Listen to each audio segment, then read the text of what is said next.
Hello and welcome to the Big Game Pre-Show. I'm your host, Madison Rowe. And I'm your co-host, Zach Seiter. Today we'll be taking a look at not only the actual football game, but the events that go along with the game. Without a further ado, let's get right into it. I do not, because I heard that Pepsi and Budweiser and many of those are not doing the commercials, so they're the ones who come up with all these creative juices to, help people, build that, and that's why we watch them. You know what I'm saying? So, no. So, but I'm going to watch it because of Brady. Go Patriots. Bucks. At this year's halftime show, The Weeknd will be performing. He will have one of his greatest hits, Blinding Lights, along with some other great hits like Pray For Me and I Can't Feel My Face.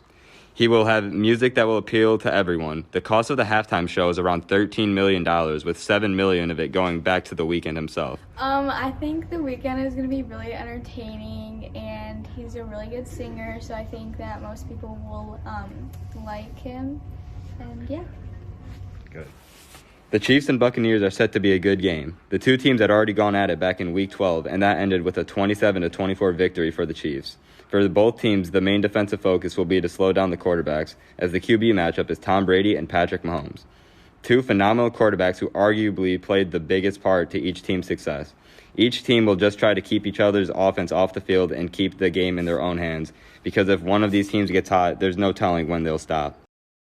I think that the Buccaneers are going to win by a score of 42-35, being carried by superstar quarterbacks Tom Brady and Patrick Mahomes on both sides, along with the great receivers Mike Evans and Tyreek Hill.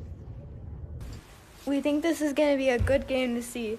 That's all we have for today. Thank you for watching the Big Game Pre-Show. I'm your host, Madison Rowe. And I'm your co-host, Zach Seiter. And this is Lampier TV.